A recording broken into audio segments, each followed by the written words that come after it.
Ladies and gentlemen, good evening. I am June Archer, and I want to welcome you here to our town hall. Time to rip off the Bandaid. I want to introduce my guest this evening in no real particular order, but I'd like to introduce Brother Frank Harris III, Chief Sneed, Chief Riddick, Vernon Thompson, Reverend Reverend Mikado, sorry. So, gentlemen, thank you so much for joining us this evening for this town hall. I want to start by saying, for those who are tuned in, those who are listening, watching on YouTube and Facebook, please, if you have comments, please leave them here. If you have questions, we will try to get to them. And I just want to say today makes the 10th straight day of protest regarding what we have seen with George Floyd. Today was also memorializing him for his passing. I am proud of the protests, but I am not proud of the distraction and destruction of our communities. So with that said, I would like to send this over to Brother Harris, who is in the media, Hartford Current. From your perspective, Brother Harris, and I want to say those who are watching, listen, this forum is honorees of the 100 Men of Color Black Tie Gala and Award. It is no slight to anyone. These men are here for a reason, and I am excited to have them. Brother Harris, from your perspective, from media, what is it that you want to see moving forward with all of the narratives that have been thrown over the past couple of weeks from the highest office to our communities?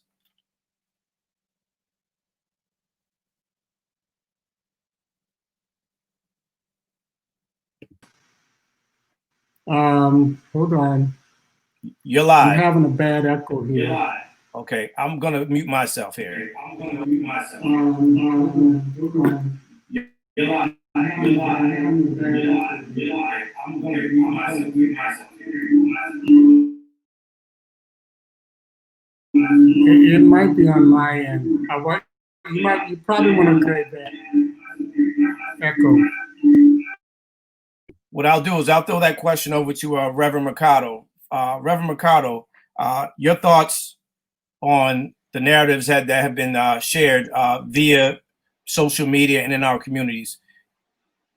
Yeah, first and foremost, obviously thoughts and prayers go out to the many families affected through these very trying times that we're experiencing as a nation. For me, I look at this in a few components and things to me that are very important. Protesting is key, right? Voices have to be heard from the Black community. That's marching on, coming together in unity. Prayer, absolutely. We got to continue to pray and prayer leaders getting together with leaders throughout this nation. But most importantly is policy changes that I want to see.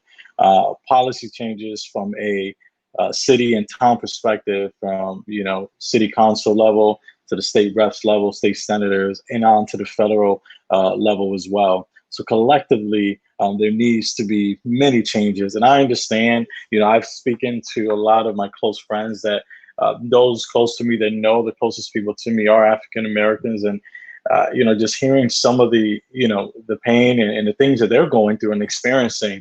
And for me, it's really to continue to unite with my brothers to ensure that the voices are heard, and me as a Latino man to do what I can from my perspective to help out and be in one accord and in unity. So the things that are happening, I understand it. One thing that, I want to ensure that, or I think is a conversation, is to make sure that we're also taking care of our small businesses, right? When people are out there, and I say that from the sense of when people are out there looting and things like that, we understand that some of that is going on, but it breaks my heart because I've seen some stories across the nation from small businesses that were really impacted. And when I say small businesses, I'm referring especially to those that were owned by minorities as well. So that was a little disheartening, but I understand the pain and the frustration because those closest to me have shared that with me. And again, I stand in solidarity to do what I can, throughout this community. for you, Chief Sneed, you are yourself and Chief Riddick are in the community from the standpoint of law enforcement. For the both of you, and you guys are on opposite ends of the state, how are you feeling? What pressures are you feeling right now to make sure and ensure the safety of our communities as well as our law enforcement agents? Brother Sneed first. Well, first I'd like to echo, thank you for having me, having us and this forum. And I'd like to echo the Reverend as far as the damage to the community. I keep hearing and reading a lot about, well, they have insurance.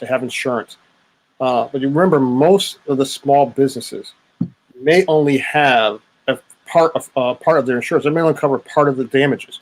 Let's say my business cost me $500,000 to run or to open. My insurance that I may be able to afford may only cover 20% of that. And so we can't say, well, the insurance will cover the damages to these small businesses. They are left to suffer, and a lot of them have put their life savings in there. So I'd like to really just support what Reverend was saying on that. And as far as what we're feeling as far as pressure, I can't speak for Chief Riddick, but I'm sure this part is true. As being Black and a police chief, there's extra pressure on us. There's extra expectations of us that our community, the Black community, expects us to understand what they're going through, and we do. We've grown up there. When I take off my uniform, I'm still Black.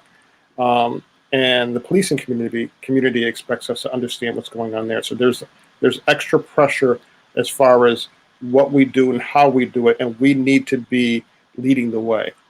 We need to be the examples that the other officers and other departments are looking at, because they're looking to see what we're doing, and we have the opportunity to have a voice here. Chief Riddick will tell you, there's only, out of the 100 or some odd police departments in the state, there's only a handful of minority police chiefs and another handful of second in commands.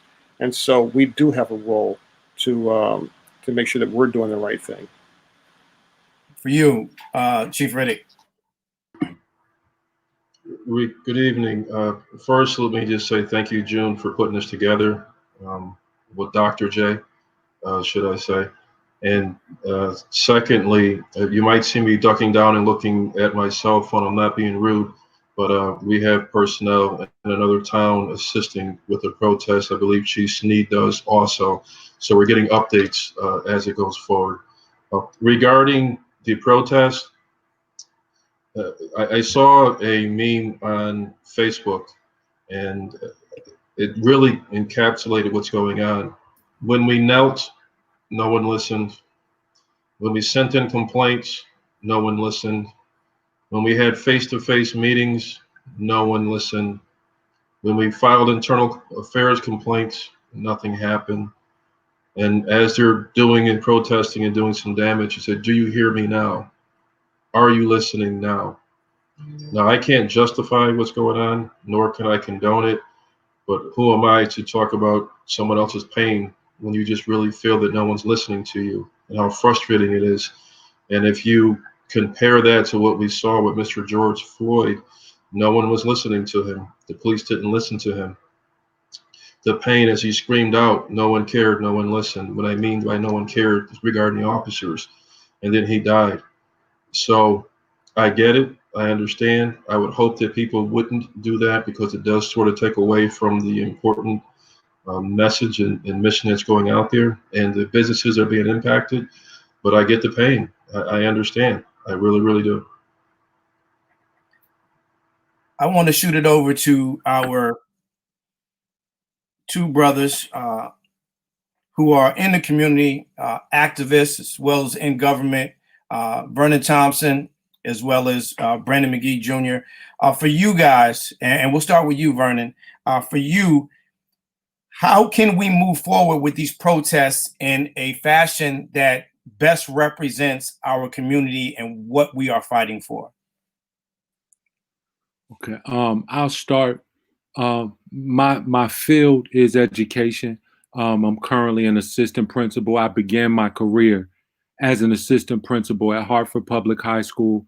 I'm now in Bridgeport, Warren Harding High School, and Bridgeport and Hartford are two urban Black and brown cities where there's a high amount of actual violence within those cities. As a principal and as an administrator, I've had firsthand experience with students who wake up in the morning and see police officers and go home and see officers in their neighborhood. So they experience a different level of anger than even I might or we might with the incidents that occur sporadically. Like Brother Archer said, he's had 6. I'm dealing with students who deal with the police presence on a daily in their neighborhood, and it isn't pleasant. So mentally, where my mind has been at is how I feel like the cries of the people are cries to us that are in position to really make an impact. It's a question to us that what are we going to do in our position? They've taken their stance, and how do we hear it? And how I hear it is, where are our next lawyers coming from? Where are our next group of legislators who will change these situations, because it's law that needs to be changed. So from an educational standpoint, I'm looking at how we can program things. God has given me the opportunity to be over a law academy. Both high schools I've been at have had law academies. And my work going forward, I've been meeting with actual lawyers on how you can come in and how we can now aggressively recruit young Black and brown students. And even our students, we have poor Caucasian students who experience the same struggle. How can we now groom the next set of leaders? Because in the 60s, the 70s, and the 50s, that's what the job of the church was. Their main thing was, how do we groom the next set of people that will change law, because law will then change our circumstance. So I definitely relate to the anger, and I would not dare criticize it, because their experience is much more extreme than mine is at this point. And sometimes we get out of touch.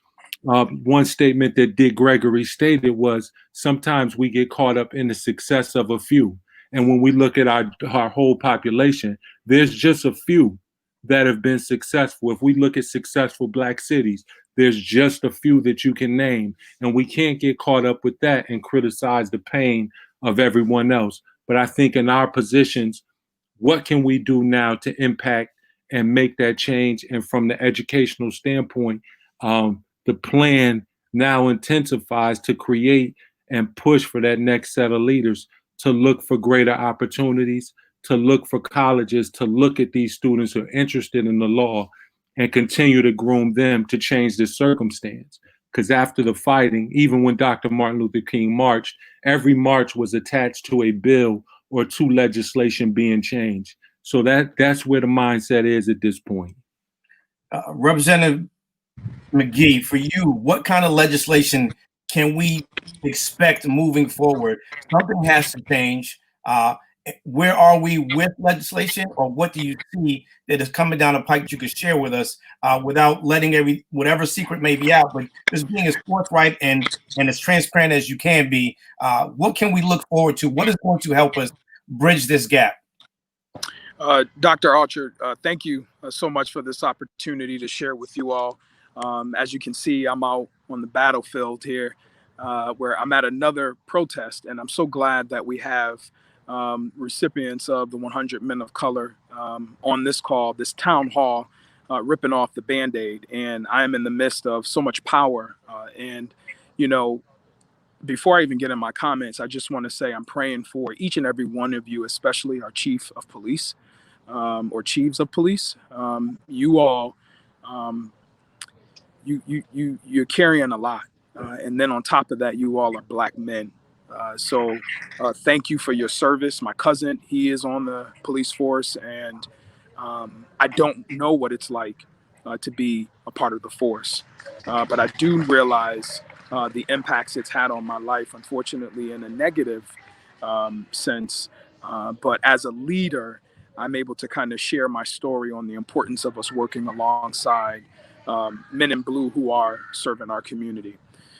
So Dr. Archer asked a very important question, and I shared this earlier with Senator Chris Murphy, talking a little bit about federal dollars and providing grants to our local police departments so that we can encourage more community policing, more purchasing of body-worn cameras, supporting Senate Bill 380 that was passed here in the state of Connecticut that basically addressed the excessive use of force. But now is the time, I believe, we have to begin recording or at least requiring proper data when many of these situations occur. I could rattle on more and more recommendations as we move along, and there's no secret.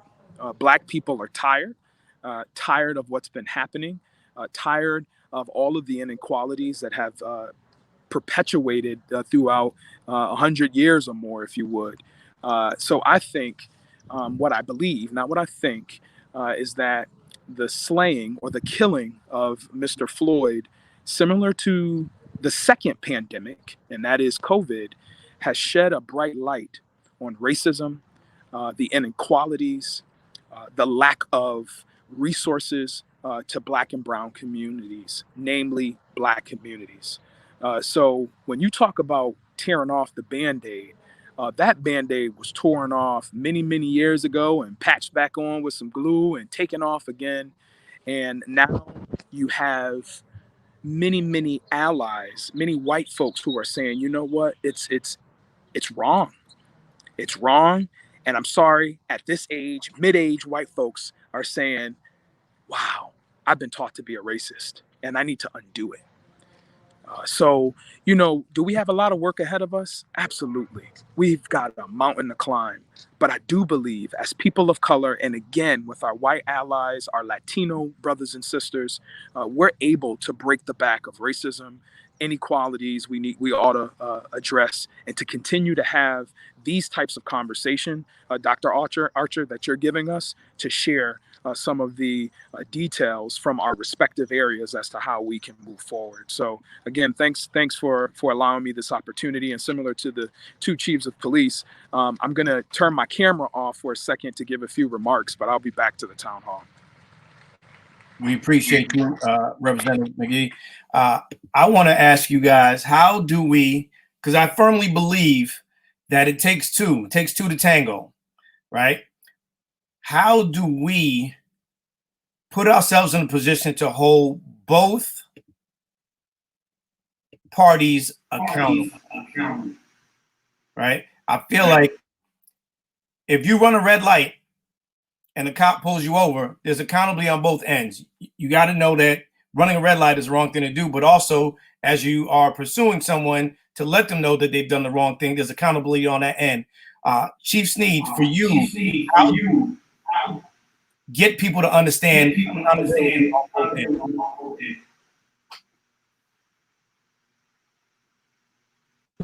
Sorry, Dr. Archer. It's a big feedback there.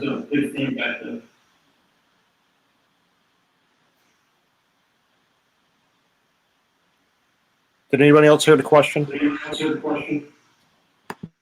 Yeah, the question is, how do we make sure there's accountability from law enforcement to our young Black men and Hispanic men who are getting hurt? So I don't know if somebody doesn't have their system muted or not. So if everybody can probably just check to just make sure we're all muted, that might help us put some of the echo. The accountability comes with really it starts in my office too. I have to be accountable for what my officers are doing. I see Chief Riddick shaking his head. I'm not coming through. Okay. It starts in my office. It starts up at the high ups. We have to be accountable for what our people are doing. And so I'm going to digress a little bit. I think a lot of that's going to be training. I heard an analogy about a snake, and we're all afraid of snakes because we think it's going to bite us, it's going to kill us. We're ignorant to the history of a snake. Well, the same thing happens with culture as well. If I am ignorant to another culture, I'm afraid of her. I'm apprehensive. I'm slow to respond to that culture. And so I think a lot of the things that need to be done, we have to start educating our officers as well. And one of the things that we started doing, I was just talking to Chief Riddick about this, is we've had for the last few years classes on police bias and on cultural sensitivity. We've been running those classes for the last few years. We are just getting ready to launch our program in African American history and in Latin American history and LGBTQ history. And so, how do we begin to address these problems in our police department? Is we have to start educating our police departments to the community that they serve, so that we have less of these problems, that there is more of an understanding of our community that we're serving. So that comes from the chief's office. That comes from having money to do these types of training too. And so we have to have the money to do these trainings. So that's where I think that we have to begin this training. We have to educate our officers as far as immersing them in the culture of the community that they're serving. It's easy not to be sensitive or to value if I don't understand.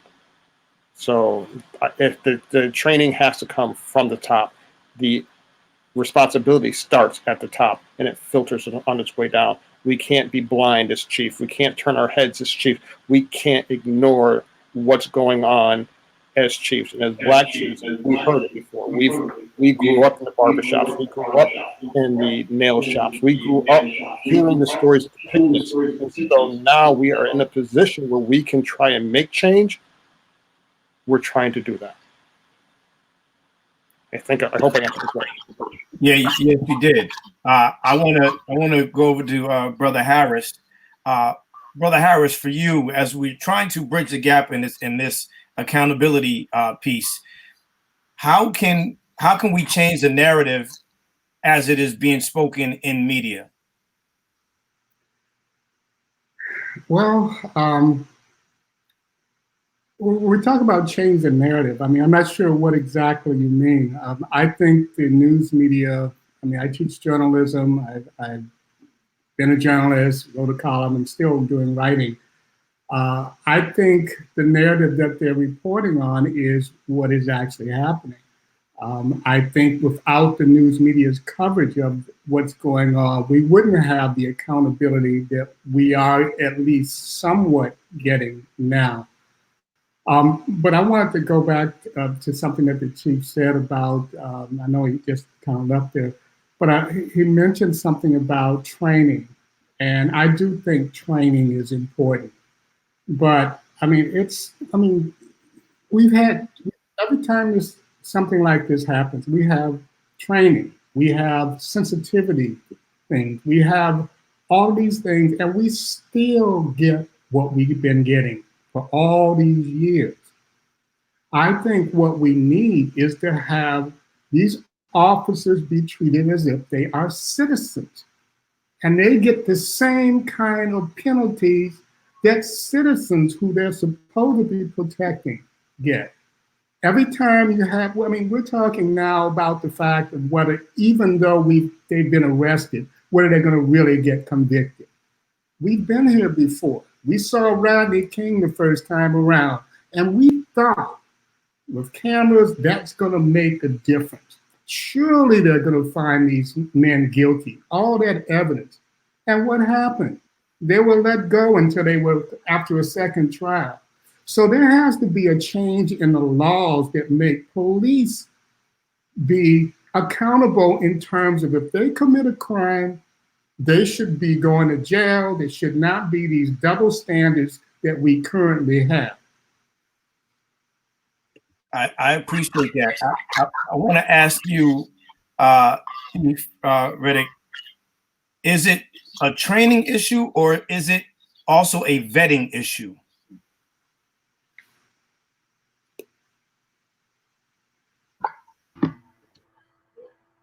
Am I echoing? Am I coming in okay? You're good.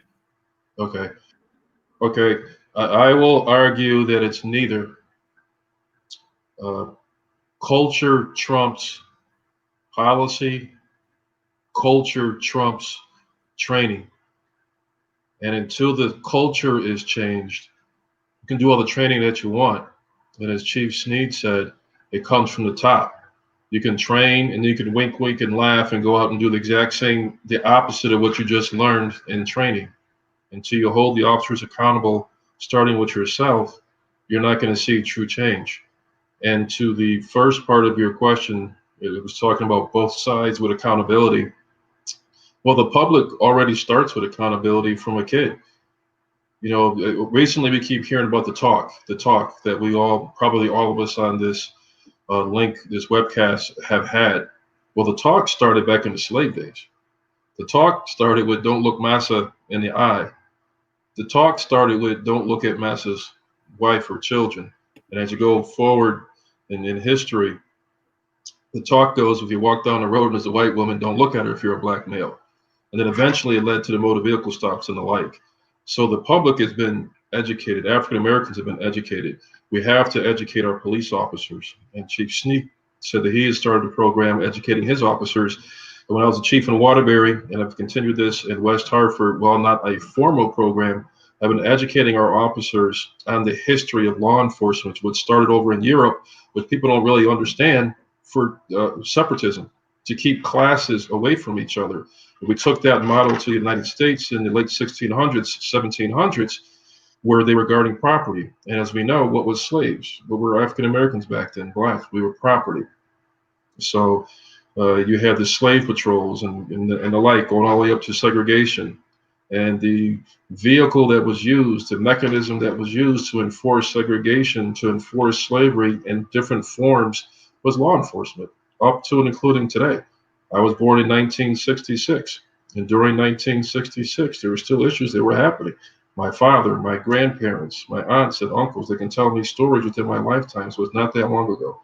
So when we have these difficult conversations, when we educate our officers as to why, especially black males, feel some type of way during a motor vehicle stop and may be nervous, not because they have drugs, they're nervous because they want to live, because of the stories they've heard and the things they've seen, that's when true change starts.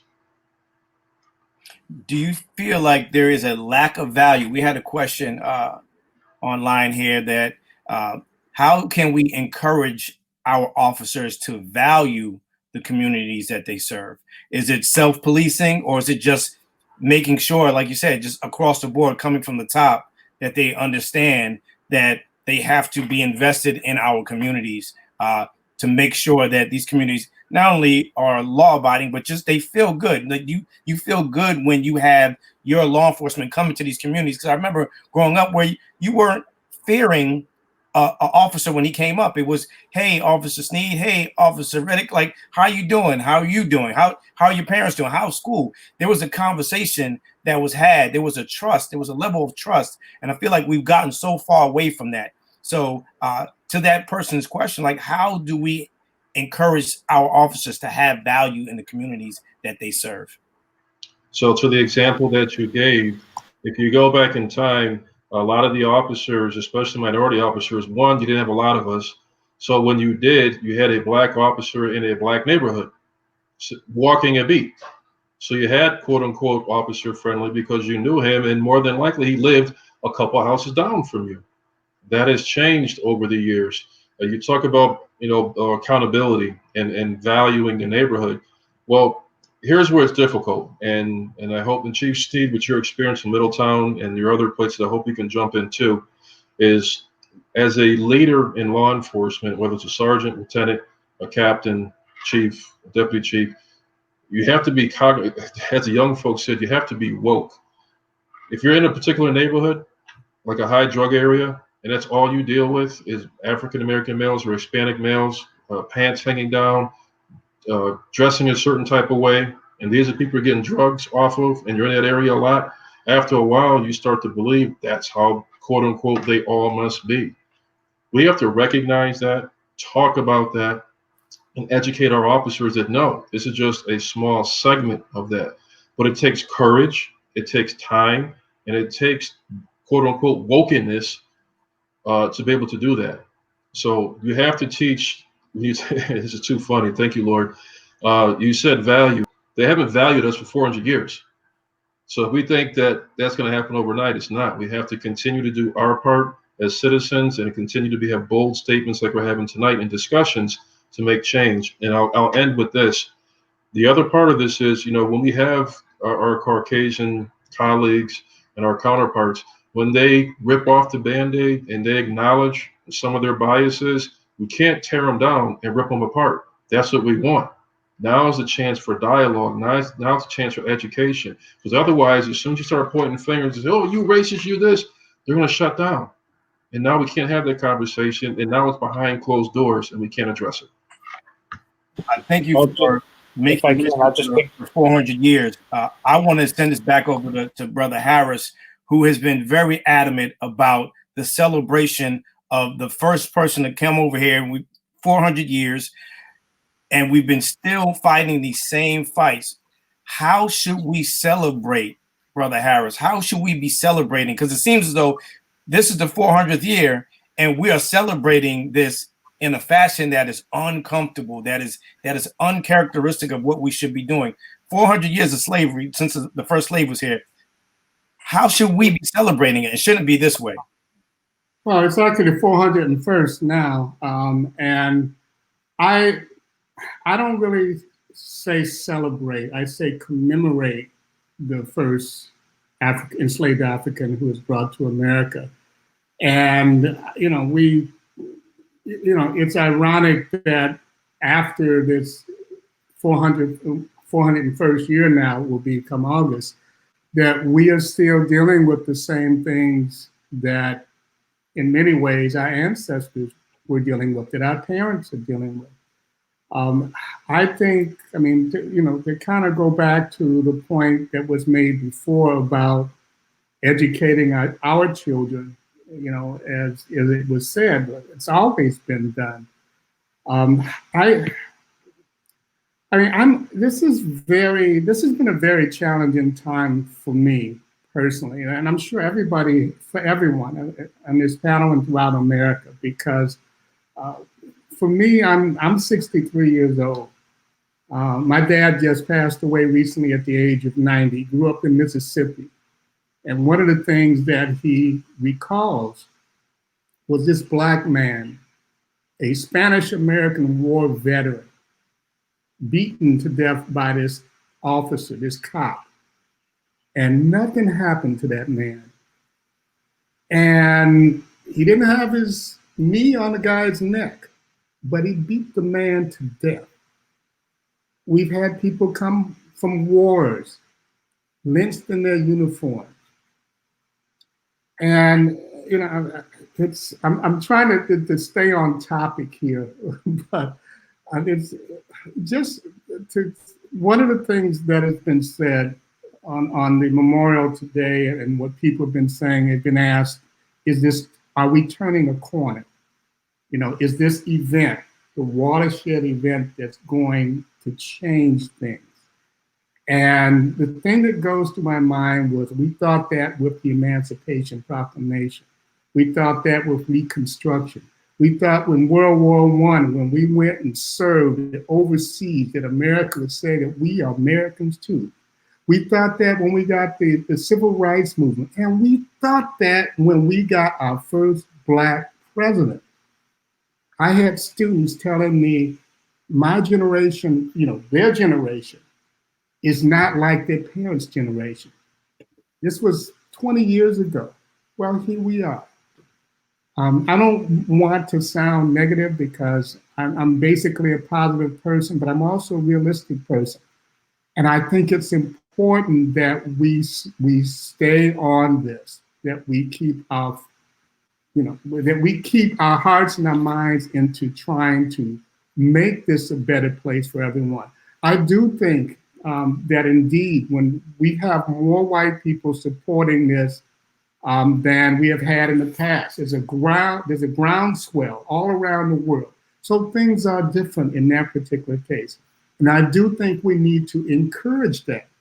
I've had a white teacher, one of my daughter's teachers, called last week to say he's standing with us. And those things are important. They make a difference, because it lets us know that we're not alone and that every person out there is not against us.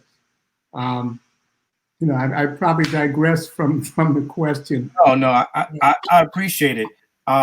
Reverend Mikado, I want you to chime in on this. I'm a very spiritual person. I go to church when I have the opportunity to. What can you say to those who, at this point, are saying, "I am tired of praying. I'm tired of going to church and trying to change the perspective of those, like I keep praying to God, I keep praying to Allah, I keep praying to whatever higher being." Like, what can you say to those persons who are watching and listening today, to give them the encouragement that they need? Yeah, I mean, that's a good question, and ties in a little bit to what I said earlier. But absolutely, first and foremost, is say, hey, don't lose hope. Number one, from a spiritual standpoint, continue, to pray, right? Like you said, to the God that you pray, continue to seek Him daily. I do believe in the power of prayer. I do believe that prayer changes things, and miracles will happen, and walls will break down. And you give a preacher a mic, you go on and on, but I do believe in that faith perspective that mountains will move. But aside from that, right, it's more than just prayer. It's spiritual leaders coming together, joining hands. Like back in the civil rights movement, right? Just coming together and really helping to lead the charge to help bring change, getting together with our community members, getting together with our political leaders, because the conversations are great. The prayer is, to me, is probably one of the most, if not the most important thing for guidance, wisdom, and discernment. However, as spiritual leaders, we also need to step up and do more, I think, during these trying times. And we got to join forces. We got to pray for our elected officials, and be a voice, that is in that room, because keep in mind, there are many pastors that have big congregations that have many members that attend your church. So when you have many pastors and many individuals that come together, and you see the churches and their members joining forces, a great impact can be made. So to me, continue to pray, continue to keep the faith, but then let's unite together, because to me, prayer and faith is the foundation of all things. Faith, without action is dead as well. So we need to come together with our leaders, but don't lose hope. But there has to be action also from my part. Vernon, we have a question here that has come from YouTube, and I think it's a great question. And this, Chiefs, if you could chime in on this, I think it'd be great. But I want to shoot it to Vernon because you are in the educational system. You are with our young men and women of color who are the future leaders of our future. How do we educate them and give them the best examples, that, the question is, even if the constituents they are serving are selling drugs, talking back, wearing their pants low, defacing property, how do we demonstrate that they have value? So, and I mean, this is my experience, so I'm not speaking from a hypothetical perspective. I've seen it, and I've gone back and forth with African American brown students who are just like this, and you have to keep speaking the truth to power. You have to be consistent, and you can't give up. And some will make mistakes, but the hope is that you leave some truth that they can hold on to. You don't stop delivering the truth. You don't stop telling them what life is about and what the right decisions are because of their mistakes. And sometimes, just from my perspective, I've been in education for 15 years. You feel like you're beating a dead horse, but I've seen students later. I've seen students who I didn't think I was getting through to tell me, like, look, you never stopped. You were relentless, and now they're working a job. And the reality, and it's just like my brother was saying, you have to be real about it. Everybody doesn't get saved, but you have to believe that you can. It's not easy, but you have to continue to give students some truth that they can stand on.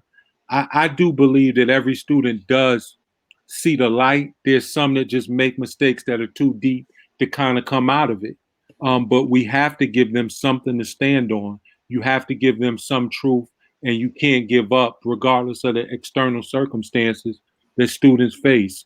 It's not an easy job, but one of my favorite quotes from educator Dr. Md, what he said is, you may want to sleep and you may not want to wake up, but I'm going to make sleep uncomfortable. So my thing is, I'm not going to let you comfortably sleep on a mattress with a comforter over you. I got to make that sleep uncomfortable. Some will wake up, but some will sleep. But I'm not going to make that sleep comfortable while you're around me. And that's what we can do. We will save some. And these streets, just from what I've experienced, these streets are deep and they have a stronghold on a lot of students. And it's not the majority, though, from what I've experienced in some of the toughest urban high schools. The data backs it in terms of where I've been. The majority is not tied in deep. It is a minority, but some can be saved. We just can't let sleep be a comfortable position for students. In 1989, NWA released a song about police brutality. It seems though we're still having this conversation in 2020. I just want to, I know the answer to the question. I'm being facetious. I'm playing devil's advocate, but how can we change the perception? Because how can you be perceived as a threat because of the color of your skin? For me, I feel like that should now be on a back burner. We are talking about right versus wrong, not black versus white, brown and black. Where can we find the opportunity? And I think, Brother Harris, this might be a question for you. How do we, as media people, it seems as though sometimes media sensationalizes things. So now this thing now has been, oh, I can't breathe again. I can't breathe again. Another one shot again. It seems as though media, when I was talking about the narrative earlier, we're sensationalizing these things that for some people, Sandra Bland, Sean Bell, and the list goes on and on. It was been sensationalized to the point where it's just another black or brown body dead. This one feels different, though. This one feels really different. The protesting feels different. I can't remember a time where we protested for 10 days straight. Someone would have to educate me on it, but it feels different. I was protesting just this past Monday, and I told somebody in the crowd, this feels different. How can we begin to educate people from a media standpoint instead of sensationalizing things, where now we've gotten to the point where it's just another one, like it's been happening. It's been happening for 400 years. It's been happening since Rodney King. It's been happening since, et cetera. It's like in 2020, how can we do better to educate? Now that our friends who are not people of color saying, well, what can we do? What can we learn? How can we help? From a media standpoint, how can we educate them? I think first you have to distinguish between social media and the news media. The reason why we're aware of all these different incidents, tragedies, and murders is because everybody's got a camera, a phone. So you're seeing, this is not the news media, this is the public. The news media picks up on it and so forth.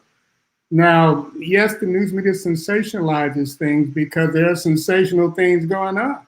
I'm not saying that things should not be, these things should not be covered all the time, but you got an event like this, of course it's going to get attention. And the reality is that if you got people walking peacefully and you got somebody else throwing a stone through a window, guess what's going to get more attention? That doesn't, and the same with the beatings and the tear gassing and everything else that's going on. One of the things that I also want to say is that, when I'm teaching journalism students, I'm teaching them to go out and report what they see. I'm teaching them to go out and interview people from the different sides. And, I'm not trying to be like Trump because I don't agree with, what he was saying about them being equitable in terms of the Virginia March. But a journalist is supposed to cover all sides of a news event. That means the pros and the cons, the good, the bad, the ugly, and the evil, and everything else. So, you know, in terms of what I think the public needs to know is to distinguish between, you know, social media and the news media.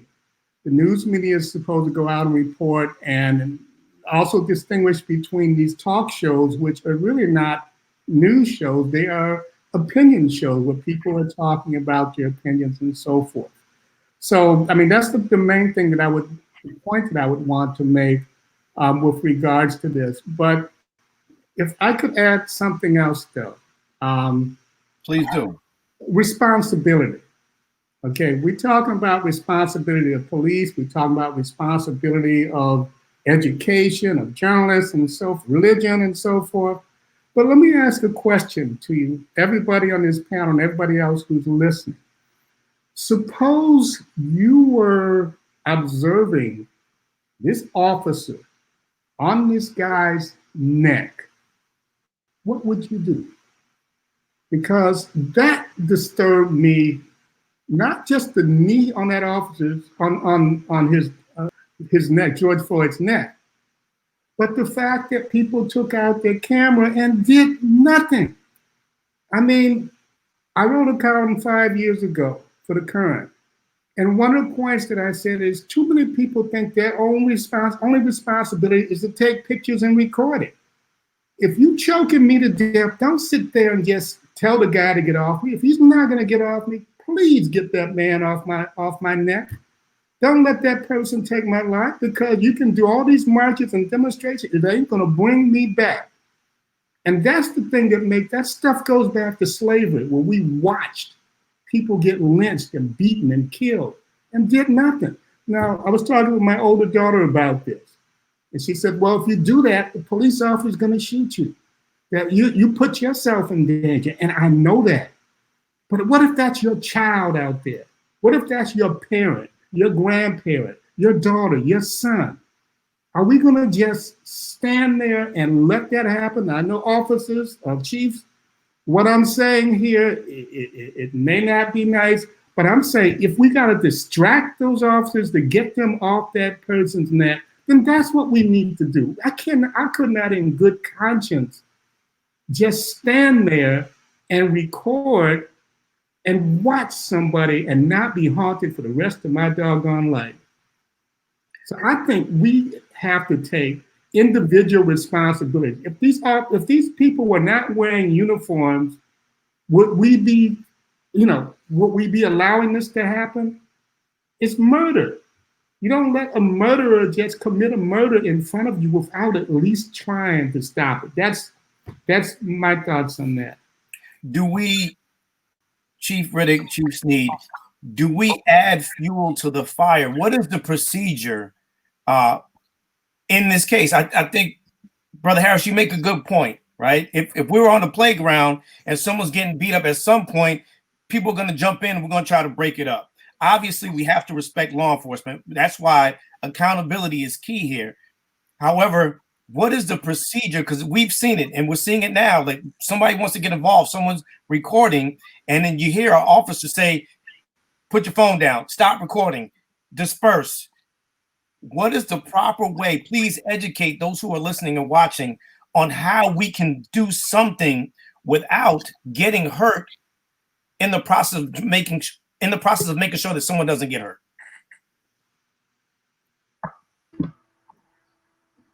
Okay.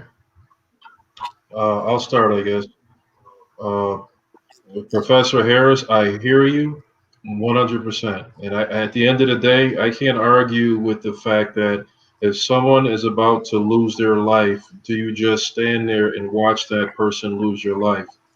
But I pose the question back to you. The reality of it is, and I'm embarrassed to say this, but the reality is if that person comes at that police officer, he's already shown non-deference to life, doesn't care. He's probably going to pull out his firearm and shoot that person. So the question really is, are you willing to sacrifice your life for someone that you don't know? That's a tough one when it's law enforcement. And secondly, that happens. They hit the emergency button on their radio, and now the cavalry's coming. And I'm just going to keep it real because we said we're pulling the Band-Aid off. The cavalry's going to come. They're not going to be asking questions how this started. They're going to immediately go to the defense of the police officer. That's the training. That's what goes on. So you say, Chief Riddick, Chief Sneed, what do I do? Well, I think the videotaping was a good way to do it. But for the videotape, we wouldn't have these things. But secondly, call. I know it's going to sound convoluted and counterintuitive. Call 911 and say there's an officer that is choking someone. And they're dying. Get a supervisor here immediately. And more than likely, in Chief Sneed, somebody will get on and at least find out what's going on.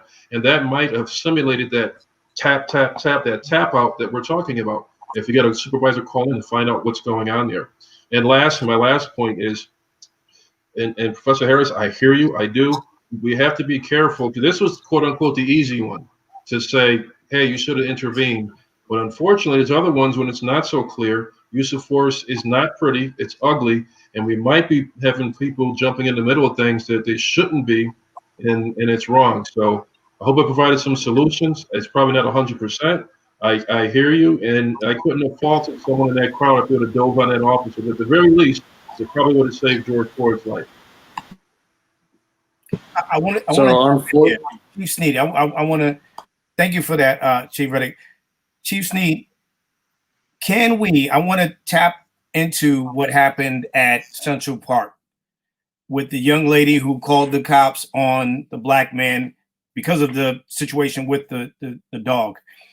Can we, because I believe this is something that happens with domestic disputes, everybody goes to the police station. Like everybody, we're going to take everybody down to the police station. We're going to figure this out. Is there a way that we can do that so we can figure out exactly what happened instead of saying, okay, she made the complaint to you, you're going down, and we don't know what's going to happen to that person, right? Because there's two sides to the story, but it feels as though if you bring them both down and you're dealing with a false situation, a false claim, and somebody's profiling, how can we go about making sure that the right result happens? we're lucky in that particular case where that brother filmed everything. Often that's not the case. It's one person's word against another person's word, and this one was filmed from the beginning. So we were blessed with that. And so how do we stop that from happening? Unfortunately, I can't tell you how to stop that from happening. That racism, that hatred is inbred in her and other people, and that's going to unfortunately continue to haunt us for God knows how long. We've already talked about the 400 years, centuries that we've already dealt with this. It's going to continue. But in this particular case, we were lucky enough that there was a video, and we're lucky enough that the officers did do a thorough job. And that's what we need to do, make sure that the officers are doing their job when they're out there. And that's, again, Chief Riddick's job, my job, and the other chiefs of police job, to make sure that our officers are being sensitive, are being thorough in their investigation, and being complete in their investigations, and taking the time to listen to both sides and do their due diligence as far as enforcing the law. And if I can for a second too, someone asked about how do we get officers to value their, I think a YouTube question that was, how do we get officers to value their the areas that they patrol? Often in my 35 years of policing, when I hear the terminology, we do community policing in our agency. We do community policing in our agency. What I've often found, and again, not everywhere, that community policing in the minds of those leaders means that they go to the meetings, the chiefs, the deputy chiefs, and the captains. But who patrols the neighborhood are the officers. We're the officers at that meeting. We're the officers at those gatherings. We're the officers at the Boys and Girls Club, at the cookout, or whatever it is that's going on in the community. Those are the officers that are responding to the calls for service, not the chief of police. I can send out edicts all I want, but my officers are the ones that are responding. They have to become sensitive to the environment. They need to go to the events. That's community policing. It has to be, the department has to be immersed in it. The department has to believe in it, and the department has to take part in it. That's how we begin to have officers value their community that they serve. And again, education. I still believe in the education. Mr. Harris, I know I hear you and I agree with you. But what you said about we've done this, We have to drill it in all the time. We can't just send a person to training one time because they were bad. We have to reinforce it. We have to repeat this training on a regular basis, on an ongoing basis, so that we can begin to change the culture inside the departments. And that's not going to happen if we don't begin somewhere. And part of that somewhere is educating us. And part of the somewhere is also making sure that our officers are going to these calls for services and being sensitive. And part of that, learning how to be sensitive, is making sure that you're being immersed in the community that you serve. Go to the meetings, go to the cookouts, go to whatever's going on in the neighborhood, and be seen. Chief Riddick talked about how it used to be, I got assigned to the housing projects. That's how I was. I know Vernon did too. We walked around, we sat on the porch, we did those types of things, and that's what we're missing now. We're starting to see it come back around. You see it on social media every once in a while, but that's what we have to get back to. That's how you get people to value the community that they serve. They have to care. I hope I answered your question. No, you most certainly did. I want to touch on one other piece, and this is definitely for the chiefs. And this is something that bothered me. I watched the movie The Hate You Give last year, and I watched it with my children. And in there's a scene where the young girl who witnessed the murder, who was in the car with her friend, speaks to her uncle, who is in law enforcement. And she asks him blatantly, if that was a black kid, would you have done the same thing? He said, if I felt like he was brandishing a weapon, yes. She said, so if it was a white kid, would you have done the same thing? And he said, no. And she asked him almost matter-of-factly, why? And he couldn't answer that. Is there a reason why we apprehend whites and we use brute force with blacks? Is this systemic? Is this fear? What is that? For those who are listening, watching, who have these questions, what is that, and why is that? And can we change that? Chief Riddick, I'll throw that to you first. And anybody can chime in as they see fit. I remember that scene vividly. I watched it with my family, and I thought it was real, to be honest with you. And that goes back to, if you remember what I said before, when you work in certain neighborhoods, and after a while you start seeing people in a certain light, and you have to guard against that. So what Common was actually saying was, over the years, that's how you start to view blacks when they have a weapon or brandishing a weapon as a threat. That's the reality of it. But if it comes to a white male in a similar situation, you're not perceived as a threat. Some of it is to the media, some of it's through perception and prejudice and the like. And since we're pulling the Band-Aid off, some of the responsibility is on us as African Americans, how we conduct ourselves. As the professor had said, responsibility. The degradation of our society, what we see on TV now, used to be on HBO when we were growing up.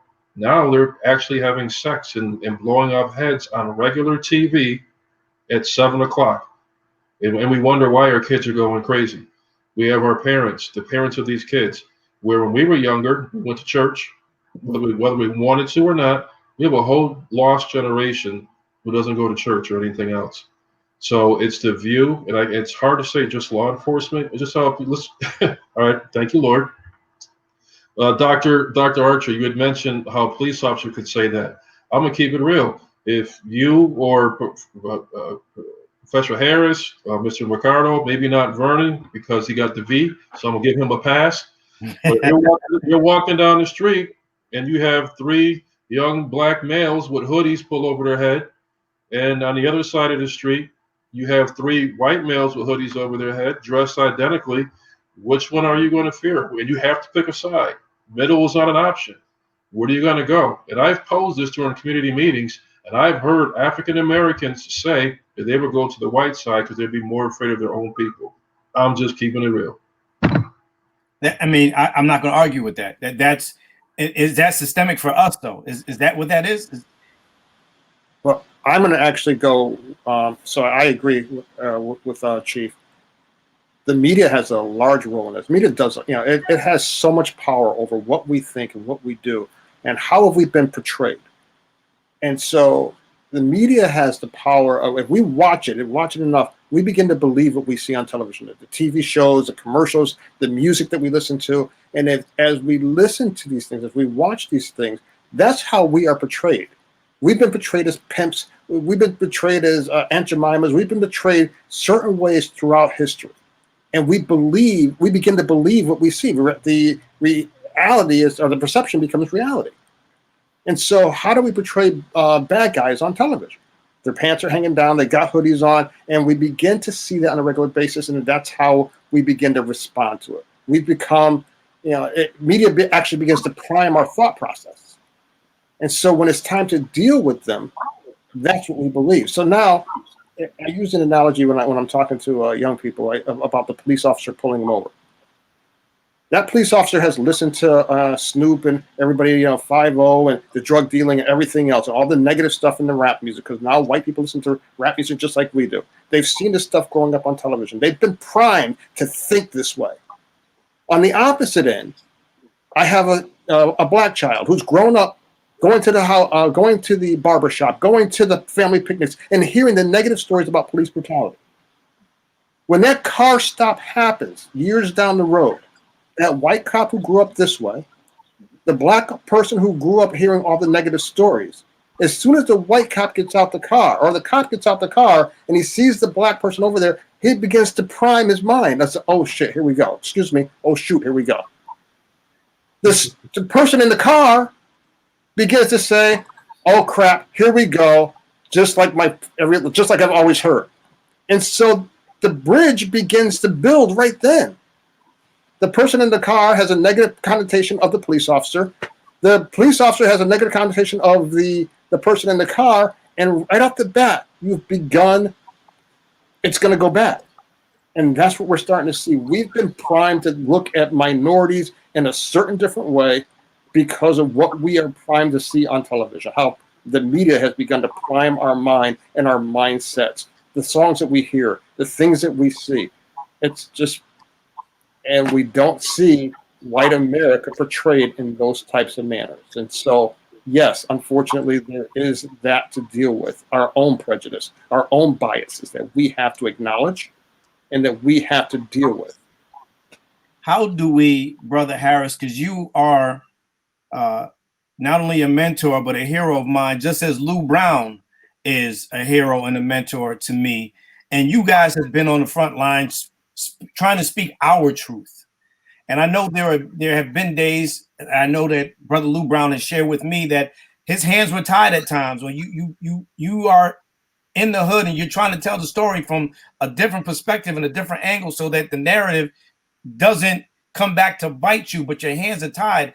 How do we support you in telling our stories so that, I mean, your voice is heard? We love what you're doing. We love the stories you tell about us. But is there a way that we could tell our young people, listen, help us make the narrative better. Help us make the stories a prettier story. Everything's not going to be pretty. I get it. Every day is not going to be a rosy day. You may get stopped by the cops, you may get harassed, but how can we educate them on helping you tell our story in a better light? Well, I think Chief Sneak, you provided a very good picture of how cultures clash because everybody has a perception of other people, and whether we're the other people or they're the other people. It's a very good analogy of what happens when cultures come together and they have perceptions. I think with regards to, I think with regards to journalists and telling a story, which is, well, again, media includes television, movies, music. That's different from news media. That's not to say that news media doesn't shape perceptions. The news media has been a very big part of passing on the racist narrative for years. The caricatures and all the other things have been taking place for years. I do agree with what Chief Riddick said about, we have to take responsibility for some of this in terms of how we conduct ourselves. You know, I could go into a whole thing about the N-word, but I'm not going to do that. I think it's disrespectful for us to be calling each other that and making music. But you know, what do I know? I'm just an older guy, you know. But I think that in terms of telling the story, I think we really need to have parents who are going to hold their children accountable and hold themselves accountable. I do think we have to instill that respect and self-respect for our children. That goes with regards to teaching. Mr. Thompson, in terms of what you were saying about not giving up on your students. And one of the things that I've learned is you never know what words you're going to say that's going to have a positive impact on someone. You know, I've had students tell me things, come back and tell me what this meant to them, as you were saying, and I had no idea so I think it's impossible. We really need to instill in our children a pride in who they are and who we are. But I think we also need to instill this thing of respect for other people, no matter who they are, and to treat people the way you want to be treated. If you want to talk about the golden rule, Rev Mikado, I mean, that would apply to that. So I think in terms of changing the narrative, we have to take responsibility for ourselves. But at the same time, you know, over the years, regardless of what we've done, we're still subject to the realities that other people are going to perceive us a certain way, no matter what we do. You know, so that's the best way that I can answer that. Reverend Mikado, I want to ask you this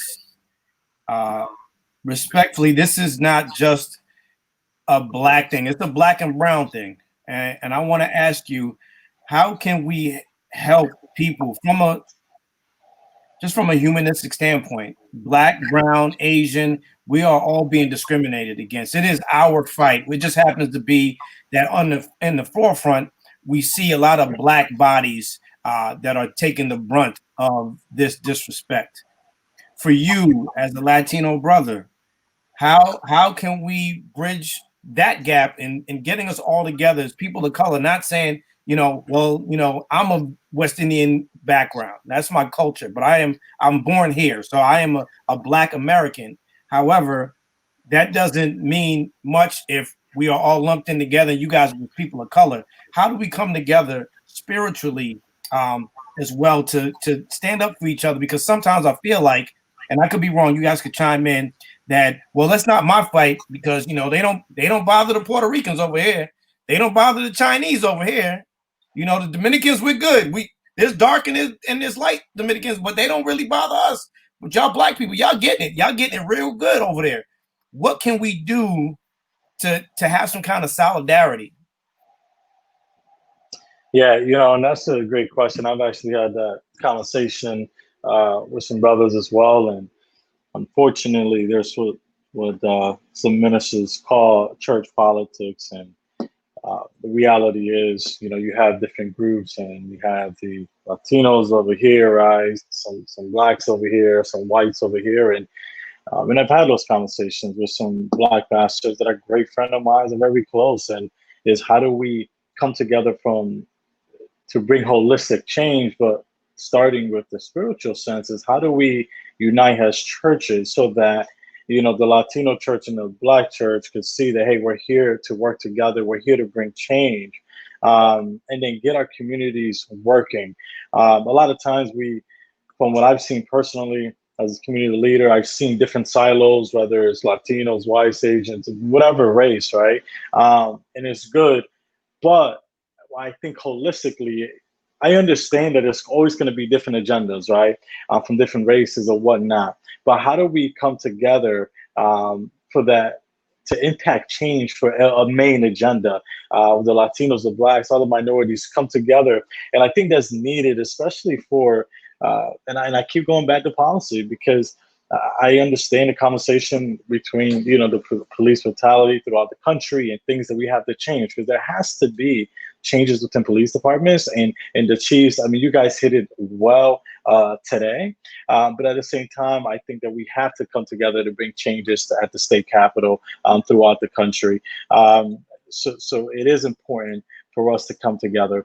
And it's going to start with conversations, some uncomfortable conversations within leaders of the faith communities, really getting together and talking about what impacts our communities separately, but then also how do we come together to bring change together. So my view on it is, as spiritual leaders, we have to start having tough conversations behind closed doors, and then begin to funnel ways to really come together and then lead that change collectively. Vernon, I want to ask you this. I want to start with you. Do we need to start sharing our stories with our counterparts to let them know that we've been affected by this on a personal level? Because we can look at you as vice principal of your institution, and you're well dressed, you're well put together, and there's no way Vernon Thompson Jr. has ever been harassed. There's no way he's ever been identified as something else other than what he is. There's no way brute force wasn't brought upon him because of the color of his skin. Do we need to start sharing our stories? It's essential, and it's very necessary. And just to give just a context of how children and students will respond positively, knowing that you share their experience, that you had a little experience, and you're disconnected. And for me, growing up in the hip hop generation and prior, in my early years as a teacher, I was also still a hip hop artist. So that kind of kept me connected, and students felt very, very connected to me very early on, where I felt like I was hearing too much. Just very transparent, but I had good mentors at the time. I had brother Kevin Muhammad, who I would talk to about this, former officer Dave Daniels, and they were saying, look, this is good stuff and this is a trust that you have. But I would hear students tell me, look, I got this and this gun and we have this and this problem. And they definitely need to hear the stories to understand, you really understand where they're coming from, because that's the only way to kind of tear down some of these walls. And the walls are very serious. And sometimes if they don't understand your story, if you don't have a story that connects, and if your story doesn't connect, they need to understand that you understand what they're going through, because it is very serious. I've been in Hartford, I've been in Bridgeport, and these students on the north and south end of Hartford and the north, south, east, and west end of Bridgeport are experiencing some very extreme things within the home and within these streets. And school is a therapeutic thing. It's a chance to get away from that. And our first role when they step in is almost that of a therapist. So you have to share your stories, and you have to break a wall where there is true trust to really help students who are coming from these backgrounds. And this is, as Brother Harris said, it's very difficult, and we have to be realistic. And one of the challenges that I've had to face in this year is, if you work with one student and you get him to put a weapon down, the thing is, they're afraid of that stereotype they're seeing, that they're hearing from the Chicago hip hop, that the other student still has his gun. So it is a very serious challenge, but your story has to be shared in order for someone else to share their story with you. So it's very necessary that our stories get shared, because there can easily be a disconnect. And if we're not awake, we can be very disconnected. And one thing that I've had to do, even on my personal end, just being, in a different situation than a lot of the students I teach, my feelings may not be the same, but I have to sit back and be a sponge to what's being expressed in those streets. And I have to put myself in those shoes. So stories are very much necessary to bridge a necessary gap to change things for our students, for the youth, and even the adults in our community.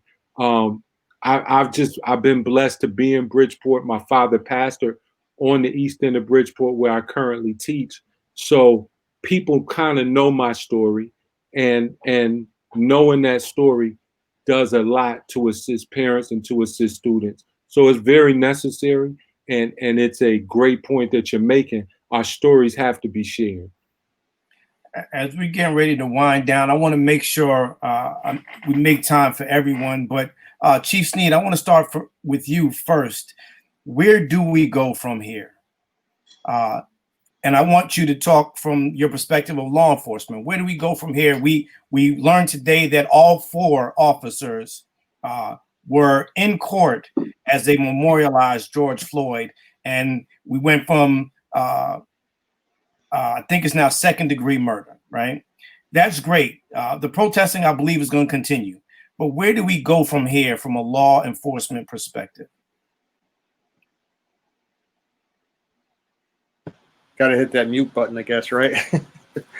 This is an opportunity for us to grow. Yeah, it's a tragedy, and I spoke on this, initially. You probably saw it on my Facebook. As soon as this happened, I posted the answer. It's a tragedy. It can never be explained. There is no excuse for it. COVID has allowed, if this is my opinion, the fact that we've had COVID has allowed this to take the roots that it has now, to take the step off the way that it has now. Otherwise, white America would be, and Black America would be at work now. And so the 9 to 5s, and they would not have the time to sit back and go out and protest. So God, whatever you believe, made this happen. So we now have an avenue to take this and move it forward. Where do we go? We have to stay on top of this. We cannot let this fall off. We have to stay active in this. We have to make sure that there are changes. I know that Chief Riddick and myself and a lot of other chiefs, and not just Black chiefs, all the chiefs are making, especially in Connecticut, are doing things to try and make this better, to try and make our departments better. But we have to stay on track here, and we have to have the community still say, this is what we expect. They have to hold us accountable. And we have to do a better job. And that's plain and simple. We, as a policing agency, have to do a better job. We have to do a better job of keeping track of ourselves. We have to stay on top of our officers. That's where we go from here. And again, like I said, we have to to educate our officers as well. And it can't just be a class. It has to be ongoing. If I want to try to combat the negative stuff that they've learned, I have to make sure that I drown them in all of the history of Latin American, African American, LGBTQ community. I have to give them as much coming in as they had, or while they're here, as they had before they came in. So this is an opportunity for us to change how we police and how we educate our officers and move forward from there. Brother Harris, where do we go from here? As people, social media, print, advertising, where do we go from here? I think a couple of things. Background noise here. I think a few things. I think we need to, as I said before, change the laws so that police officers they're not so easily able to duck under cover of what they're able to do now. I think we need to vote in November to get Trump out of office, because I think he's responsible for a lot of the sentiment that gives people the encouragement to feel that they can do just about whatever they want to do. I think we need to protest, but be safe, because I am really concerned that, we got everybody wearing these masks and stuff, but all that contact and everything, I'm just concerned about the safety of the protesters and everyone else who's out there. Lastly, I think, what the chief was saying about building sensitivity and what have you. I almost think we need to have an exchange program, like you used to have exchange students go to other countries and learn their cultures. Maybe we need to send these officers to some Black homes and live there for, I'm being a little facetious here, but exchange, have them exchange and eat our cooking and experience our culture that kind of way. Maybe they'll come out and they'll be stone soul brothers and sisters. I don't know.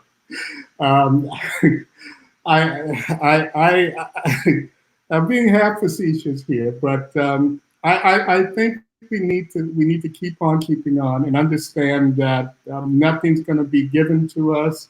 And lastly, we have to be concerned about our democracy, because if we don't have the democracy, as things aren't perfect as they are with the democracy in terms of our liberties and the things that we have with regards to other Americans, but if we don't have a democracy, things will be much worse for us and everybody. So I think we really need to get out and vote and be willing to fight for our democracy.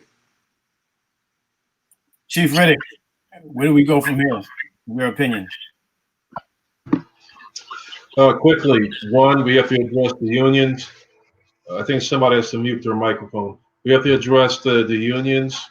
When we have these situations, the unions always come out strong on behalf of the officer. I believe the FOP in Minnesota might have come out and said something, but we have to start there. And once the unions start understanding it, then we know we've changed some culture. Number two, the arbitration process. As Chief Sneed knows, there's times as a chief that you will discipline someone, even terminate them. And you get to the arbitration panel, you go through the due process, and then they overturn your decision. And three, we have to really change the culture of the minority, Black and brown, Hispanic community to become police officers. We have to do that. I've been trying to recruit in West Hartford, and when I was in chief in Waterbury, and people don't want to become police officers. The West Hartford Police Department starts off at $68,000 with this old, hey wife, I'm on TV, thank you. A lot of background noise, sorry. At $68,000, and we top out at about $91,000 for a patrol officer with no overtime. And I still can't get minorities to apply, and you have a Black chief. So if the community can help us address those issues, I think it can go a long way for change. Thank you. I appreciate that. I really appreciate you. Chief, I'm going to let you go. I'm going to bring in Brandon McGee. I want to thank you so much for your time and sharing your thoughts and opinions on this. Please be safe out there. Keep doing what you're doing. And people are talking about doing a part 2. So we're going to make sure that we have you back on this platform. So I want to thank you so much for just your time, your service, and all that you've been doing for our communities. I thank you so much. Thank you. Thank you. Thank you. We're good. I'm going to bring in State Representative Brandon McGee. He is out at a rally right now. Representative McGee, where do we go from here? The election is coming up. What can we do as American citizens to ensure that we are going in the right direction? Dr. Archer and everybody else on this call, you brothers have educated me a lot tonight, from law enforcement to the very intellectual Frank Harris, and to faith and education. Thank you. Thank you so much. Where do we go from here? We have to continue the protests. We have to continue speaking our truth to power. We also have to understand the importance of voting. Nothing will change just protesting and yelling and screaming about what we know and what we've experienced. But if you don't couple that energy, that same passion, and advocating for laws to be changed, and if you don't vote, nothing is going to happen. So as a person who's served about 4 terms in the Connecticut State Legislature, I understand the importance of voting, and I know each and every one of you on this Zoom or StreamYard understand the importance of it as well. And so if I could encourage any of our millennials, any of my older folk who just have given up on the system because they've seen so many years of inequalities. They haven't seen changes. I say now is the time that you register to vote, that you register your grandchildren 18 and over. You tell people in school or on social media, now is the time to show your power, and that is by voting. I could remember reading in my textbooks all what took place during the 60s and 70s and how my foreparents and fathers fought and literally died for us to have a right to vote. So we stand on some very strong shoulders.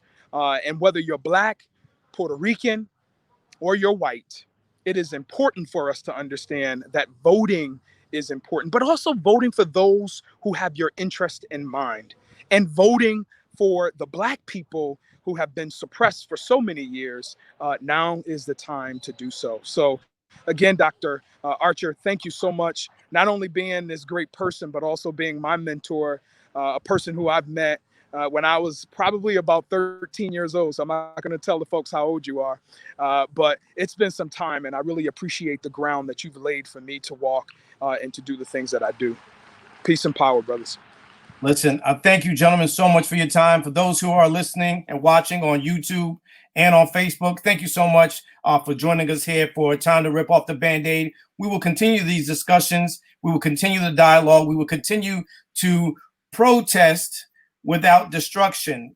Let us be proud when we walk away from this moment that change will be the change that we want to see, but you have to be the change that you want to see. So from myself, 1128 Entertainment, and all the gentlemen, honorees, past and present from the 100 Men of Color Black Tie Gala Awards, we thank you so much for tuning in. Please be safe, be well, and we wish you and your families the best during these times. Thank you guys so much for tuning in. God bless you, and good night. Thank you. Peace. Doctor.